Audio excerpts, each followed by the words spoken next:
Welcome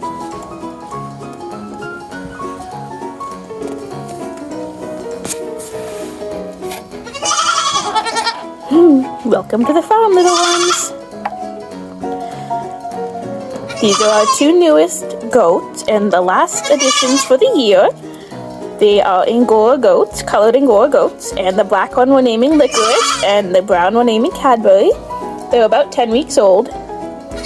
We just brought them home like an hour ago. This is their nice little quarantine pen.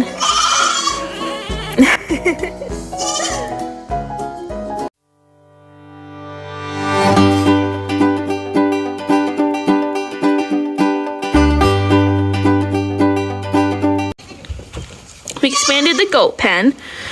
We doubled it in size. And then yesterday we put Sadie and Princess in with them. We had to wrap it in chicken wire because Princess can fit through the cattle panels. Violet and the other Angoras are not being super nice. Here's Sadie. Hi, Sadie. Pretty girl. She's coming over to see if I have any treats for her. And there's Princess, who is just loves attention. Hi, Princess. Hello, baby. Darwin and Violet. Vegas is our yearling Weather. And Peony back there is our yearling Doe. We're hoping to breed Violet and Peony this fall. If all things go according to plan, then Violet will be bred to Cadbury and Licorice's father.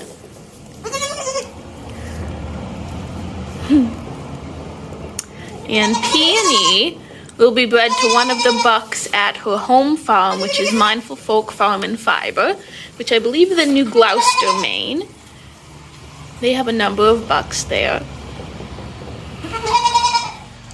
And of course, Sadie is already bred, and she is due in mid-August.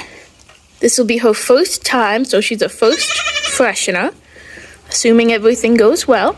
Hopefully by then she's a little less skittish, because it's stressful trying to handle her when she's so skittish. She's already gotten better, because she's not running from me here. She comes over to me because she wants treats, which is nice. We doubled the size of this pen, and that baby bathtub we use at the trough. Our babies are too big for it, and now that we have an actual bathtub at our house, we don't need to hold on to it. So we put the grain in it, and tonight we split the grain between the feed bucket and the bathtub, thinking that half would go to each, because last night when we fed them, we weren't able, well, Princess and Sadie pretty much got fought out for the food. So I put half in each this time, and all of them except Violet ended up going to the feed trough. And then Violet, I didn't stay out the whole time, but she may well have gotten half of the food all for herself, while all the others shared. I'm very happy with this indoor space that they have for them. And you can see the hay feeder over here. We don't have any fancy ones, but I DIY'd too because we were losing so much hay. We had a mini crib that we'd been putting hay in, and it was just like there was more hay than anything else on the floor in here. But I used this little dog crate, and I put a tote in it that I cut the front off of, and that seems to work really well for not wasting hay. Hi, Vegas. Vegas is a sweetie. Why are Weathers so much sweeter than Does? Ugh, they were outside yesterday while it was raining so that we could work on the pen, and they're all crunchy like ramen noodles.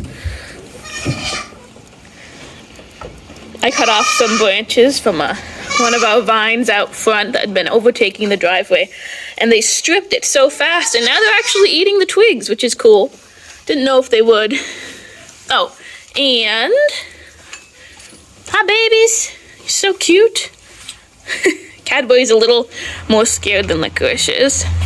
Technically, Cadbury is mine, and Licorice is my sister's. Vegas is also my sister's. Anyways, This is the other DIY hay feeder that I made. It's literally just a bin that we cut the front out of, and then we tucked some 2x4-inch wiring in the front so they couldn't make a big mess. It's supposed to have the cover on, but they keep knocking it off. They're both helping a lot. I mean, the pine on the left side, I refreshed that Monday, which when I'm taping this now, it's Sunday, so it was almost a week ago. And before it would be more hay than pine at this point, but there's almost no waste. Like, you could see some down here, but that's so minimal compared to what it was before. And same with this one, there's a little bit on the floor, but very minimal. Peony likes me even less than Sadie does. But the issue is, anytime I try and give her attention, Violet comes and is aggressive towards her. So she doesn't want to come near me. They keep doing the really funny, challenging thing where they like rear and dance on their back legs to challenge each other. And I wanted to get that on video because it's so funny, but I guess they've settled enough to not want to do it for now. This is great though, because yesterday when I put them in together, that's when I added the second hay feeder because they weren't letting Princess and Sadie approach the other one. And now they're fine. They're just fine. They're eating together. Well, you know, they're letting them eat. They're not causing a problem.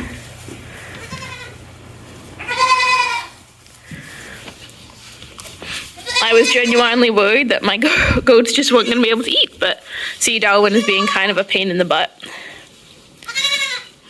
Hi, Princess. Hi, Sadie. Princess, my dear. Hello, Princess, my dear. Hello. Princess has waddles. Waddles. Pretty girl. Hopefully by the time Sadie has her baby, she'll be a little more civil and won't make milking a nightmare for us. I'm very happy with the goats that we've collected this year. Originally, when we were looking into getting goats, I was only planning on getting Nigerian dwarfs for milking. I considered Nubians originally, but I read that they were very loud, especially when they're in heat. And we live on an acre, and I didn't really want to bother our neighbors, so Nigerian dwarfs it is. Plus, I was concerned with my small kids that it would be a safety issue having bigger goats. We don't have any bucks, and we have no intention of having any bucks. We have 2 wethers and 6 does at this point.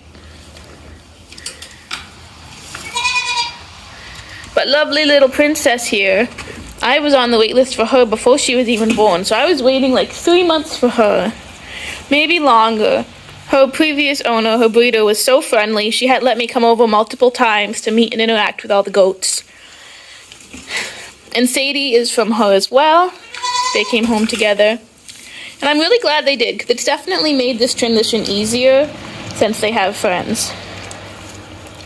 Once Princess gets a little bigger, she'll need a collar like all the rest of them, so that I can put leads on them and bring them around. We've been leading them over to my kids' play area lately, so that they could work on eating the grass and such in there.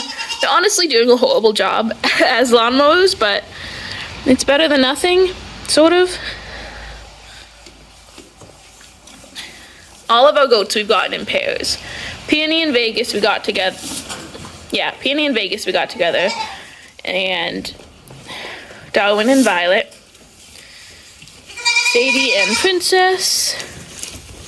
Yeah, everyone knows Violet is the boss. And a bit of a pain in the butt.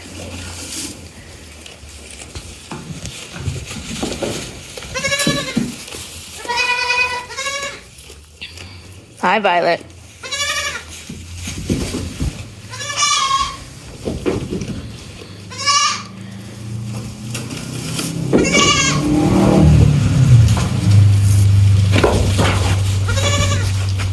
I don't like that. It makes me nervous. I'm sure it's normal because, you know, all goats do this. And I'm just really glad that we got them more space before we put them together so they're not like right up in each other's space.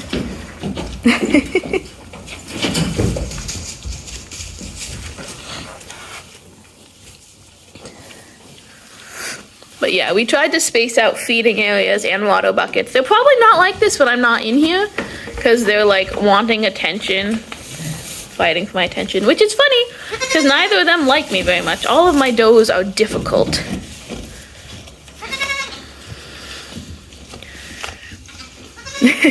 The only bummer is, I can't bring Princess and Sadie over to the boys' area to graze because Princess can fit under the gate.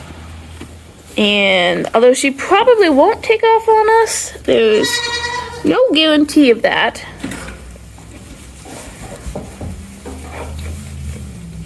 And when I'm not here to watch them, I definitely don't want to leave them alone. Once they're all together, Sadie, Princess, and both of the little Angoras would be over here together, outside in their area. But until they finish quarantine, they have to stay inside. They're also really quite freaked out right now. So, hi ladies. God, they're cute. Presumably, they'd never been in the back of a van before today. They're so cute. They look like little poodles. I didn't throw their hay on the ground, by the way. They did that themselves. Such wasteful little creatures, all of them, all the goats. But they're so pretty. I should probably stop bothering them, though.